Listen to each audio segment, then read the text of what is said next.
Hey guys, welcome back in. Mr. Marone here. We're going to wrap up section 4.2 with a discussion on equilateral triangles. They're everybody's favorite triangle because they are the easiest triangle to work with. So these are triangles that have all three of the exact same side length and all three of the exact same angle measure, which is awesome. We love when that works out. So when we think about equilateral triangles, there's not really much more to say about their sides other than that they're all the same. When it comes to angles, it's great because if all three angles are exactly the same, if I wanted to find out angle measures, if this is x, they're all going to be x's, and we know that 180 degrees equals x plus x plus x. So I've got 180 equals 3x, and so x is going to be 60 degrees. So whenever you have an equilateral triangle, each of the angle measures are going to be 60 degrees. What we've got here is a quick proof just to show that equilateral triangle angles are exactly the same. So if I look closely, they told me that DE was congruent to EF. And that was given. So what that tells me is with equilateral or with isosceles triangles, if DE, if this side here and this side here are going to be, this side here are the same thing, that tells me that angle D is congruent to angle F. That because of those base angles and the isosceles triangle setup. If we then used the idea that EF was the same thing as DF, here's EF and DF, that tells me that angle D is congruent to angle E.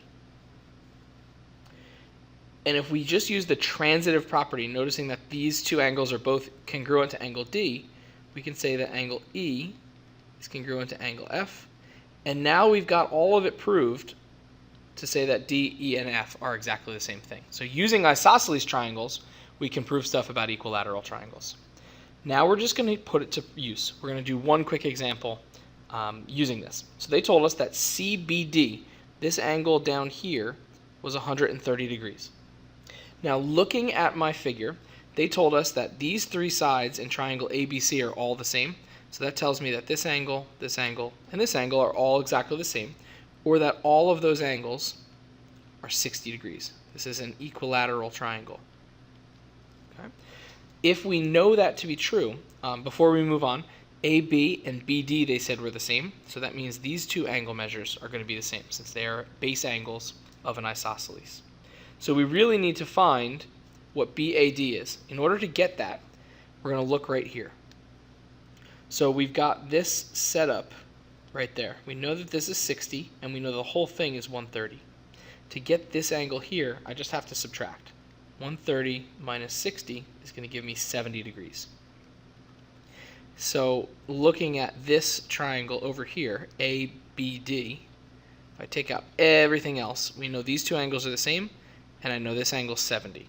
So if I do 180 minus 70, I get 110 degrees, and that just gets split in half because those are exactly the same thing.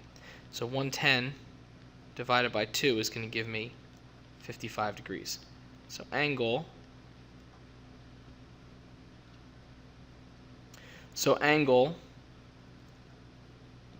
BAD is going to be 55 degrees.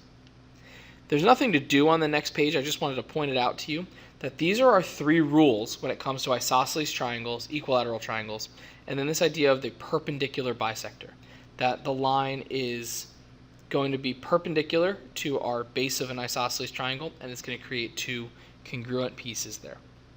If you guys have any questions on this stuff, make sure to bring it into class tomorrow when we jump into the whiteboard problems. Have a great night, guys. Bye-bye.